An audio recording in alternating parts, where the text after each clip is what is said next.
తడిచిపోయిన తర్వాత బట్టలు కూడా లేవు, రోడ్డు మీద కూర్చునే పరిస్థితికి వచ్చారు. అవన్నీ చూసినప్పుడు ఎంత నిస్సహాయ స్థితిలో ఉన్నాం, ఎంత బాధాకరమైన పరిస్థితిలో ఉన్నాం అనే బాధ కలుగుతుంది. అందుకే ఈరోజు మళ్ళీ ఆలోచించాం. ఈరోజు స్పష్టంగా 32 డివిజన్లకి 32 సీనియర్ ఐఏఎస్ ఆఫీసర్లు పెట్టారు. అదే మరిగా 149 గ్రామ సచివాలయాలు కార్పొరేషన్లో ఉన్నాయి, 30 గ్రామ సచివాలయాలు రూరల్ ఏరియాలో ఉన్నాయి, 179 ఉన్నాయి. 179కి 179 మంది ఇన్ఛార్జెస్ పెట్టాం. ఒక గ్రూపు 2 సర్వీస్ కింద ఐఏఎస్ కింద ముఖ్యమైన నాయకులు పెట్టాం. వీళ్ళకందరికీ ఒక బోట్ కానీ ఒక వెహికల్ కానీ ఎక్కడెక్కడ ఏమున్నాయో అన్నీ అనలైజ్ చేశాం. ఉదాహరణ కొంతమంది నడిచిపోయే పరిస్థితి వస్తుంది, ఇప్పుడు బాగా వెసులుబాటు వచ్చింది కాబట్టి ఒక ట్రాక్టరో ఒక వ్యానో పెట్టుకొని ఫుడ్ పాకెట్స్ అన్ని డిస్ట్రిబ్యూట్ చేసే పరిస్థితి వస్తుంది. కొంతమంది బోటే కావాల్సి వస్తుంది, బోటు ద్వారా ఇవ్వాలి. కొంతమంది ఏదైతే నడిచి కూడా నేను చెప్పాను ఇచ్చే అవకాశం వస్తుంది. కొన్ని ప్రాంతాల్లో ఓసారి రీచ్ కాలేనప్పుడు, రీచ్ అయినా కూడా సరిగా చేయలేనప్పుడు 6 హెలికాప్టర్లు ఉన్నాయి. హెలికాప్టర్ల ద్వారా ఫుడ్ అంతా కూడా డ్రాప్ చేసే పరిస్థితి వస్తుంది. దానికి కూడా ప్రణాళికలు తయారు చేశాం. రేపంతా ఒక 6 హెలికాప్టర్లు కూడా పనిచేస్తాయి. ఈరోజు కొత్తగా ఒక వినూత్నంగా ఏదైతే డ్రోన్స్ అన్ని ఒక 8 డ్రోన్స్ పెట్టి ఒక 10,000 మందికి ఫుడ్ పాకెట్స్ అందజేయగలిగాం. ఈరోజు నేను చూశాను, కొంతమంది మేము ఫుడ్ ఇస్తే ఆ ఫుడ్ అవసరం, ఆ ఫుడ్ని వాటర్లో కూడా లాక్కపోయే పరిస్థితికి వచ్చారు. మోయలేక వాటర్లో మోసుకొని వెళ్తే కంటామినేషన్ వచ్చే ప్రమాదం వస్తుంది.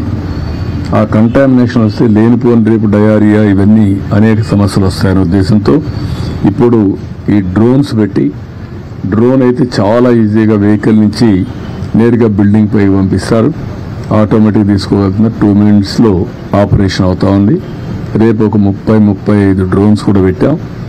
అది కానీ సక్సెస్ అయితే ఇంకా ఎన్ని పెట్టాలో పెట్టి ఇంకా టైం కూడా లేదు. We're operating. అవైలబిలిటీలో ఉండే డ్రోన్స్ అన్ని కూడా తీసుకొచ్చి పెట్టాం. అదే మరిగా ప్రతి ఒక్క బోట్లో కానీ ప్రతి ఒక్క వెహికల్లో కానీ ఒక ఆక్టోపస్ కానీ గ్రే హౌండ్స్ కానిస్టేబుల్ పెట్టాం. ఎందుకంటే వాళ్ళది సమర్థవంతంగా చేయగలుగుతారని పెట్టాం. అదే సమయంలో లోడింగ్ అన్లోడింగ్ ప్రాబ్లం ఉంటే ఏపీఎస్పీ స్టాఫ్ ఉన్నారు, పోలీసులు ఉన్నారు, వాళ్ళ సర్వీసులు కూడా ఉపయోగించుకోవాలని వాళ్ళని కూడా పెట్టాం. అంటే ఇవన్నీ కూడా ఎందుకు చేస్తున్నామంటే ఎక్కడ కూడా ఒక చిన్న నిర్లక్ష్యం ఉండకూడదు. ఎట్టి పరిస్థితిలో లాస్ట్ మైల్లో ఉండే వ్యక్తులకు చేరవేయాలి. వాళ్ళ ప్రాణాలు చాలా ముఖ్యం. అదే మరి వాళ్ళు చాలా ఇబ్బందుల్లో ఉన్నారు. నేను చూసినప్పుడు అనిపిస్తుంది, డబ్బులు ఉండేవాళ్ళు, డబ్బులు లేని వాళ్ళు, చదువుకున్న వాళ్ళు, చదువుకోలేని వాళ్ళు, ఏ ఏజ్ ఉన్నా ప్రతి ఒక్కరు అందరూ సమానమైపోయే పరిస్థితికి వచ్చారు.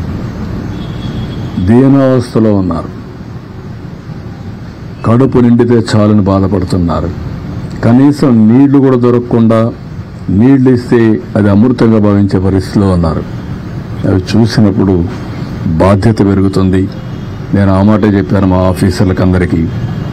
ఈరోజు ఈ కష్టకాలంలో ఉన్నప్పుడు మనందరి మీద ఒక గురుతరమైన బాధ్యత ఉంది. మీరు ఆ పని చేయండి.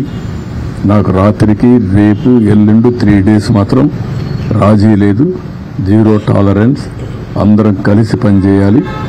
ఎక్కడ కూడా ఏమాత్రం కూడా అశ్రద్ధ వహించడం, నిర్లక్ష్యంగా ఉండడం, కష్టాల్లో ఉండే వాళ్ళతో మాట్లాడే విధానం కూడా చాలా ఇంపార్టెంట్. ఒకసారి ఎమోషనల్గా మాట్లాడతారు, హిస్టీరిక్గా మాట్లాడతారు. ఎందుకంటే నిన్నటి నుంచి భోజనం లేదు, కళ్ళ ముందర పిల్లలకు భోజనం పెట్టలేకపోయారు, పేషెంట్లుగా ఉండే పేరెంట్స్ని చూసుకోలేకపోయారు. అవన్నీ చూసినప్పుడు ఎవరికైనా కోపం వస్తుంది, బీపీ పెరుగుతుంది, ఆవేశం వస్తుంది. అలాంటి సమయంలో మనం వాళ్ళని సముదాయించాలి, ఎప్పటికప్పుడు వాళ్ళకి గౌరవించాలి. వాళ్ళు గట్టిగా మాట్లాడినా మీరు వాళ్ళని ఏ విధంగా మెప్పించాలనో మెప్పించి మనం ఏం చేయాలో చేయాలని చెప్పి కూడా చాలా స్పష్టంగా చెప్పాను. మా వాళ్ళు కూడా చేస్తారని చెప్పి ఆశిస్తున్నా. నేను సర్వేలు కూడా కండక్ట్ చేసుకుంటున్నా. ఎక్కడికక్కడ ప్రజాభిప్రాయాన్ని మేము ఇచ్చినట్టు చేరాయా లేదా అని కూడా అడుగుతున్నాం. దానివల్ల కూడా నాకు సమాచారం వస్తుంది. ఆ సమాచారాన్ని బేస్ చేసుకుని మళ్ళీ అక్కడ పంపించవలసిన నిత్యావసర వస్తువులన్నీ పంపిస్తాం. ఇది ఫేజ్ 1లో మేము చేసే కార్యక్రమం. ఇది అయిన తర్వాత ఎక్కడికక్కడ శానిటేషన్, ఇప్పటి నుంచే శానిటేషన్ పైన కూడా శ్రద్ధ పెట్టాల్సిన అవసరం ఉంది. కొన్ని ప్రాంతాల్లో ఒకరిద్దరు చనిపోయారు కూడా అంటున్నారు. దాన్ని కూడా, ఎందుకంటే నిన్న ఈరోజు ఈ నీళ్ళల్లో ఒకసారి బయట వచ్చినప్పుడు కానీ అలాంటప్పుడు ఒకరిద్దరు చనిపోయింటే అవన్నీ కూడా అకౌంట్ ఫర్ చేయాల్సిన అవసరం ఉంది. దానిపైన కూడా శ్రద్ధ పెడతాం. ఇవన్నీ చేస్తూనే శానిటేషన్ కంప్లీట్ చేసి వాళ్లకు పునరావాసం చేయడానికి మళ్ళీ ఏం చేయాలో అవి కూడా ఫైనలైజ్ చేస్తాం. దాన్ని కూడా తొందరగా కంప్లీట్ చేసి ఈ టీంతోనే టోటల్గా మళ్ళీ వాళ్ళకు ఒక నమ్మకం ఇచ్చి మళ్ళీ ఒక భరోసా ఇచ్చి వాళ్ళందరినీ కూడా ఏ విధంగా ఆదుకోవాలని ఆదుకున్న తర్వాతనే ఇక్కడి నుంచి కదలబోతున్నాం.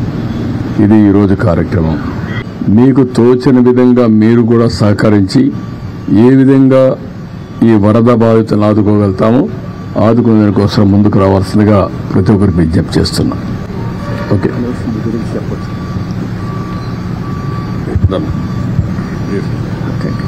అందరికీ నమస్కారం అండి.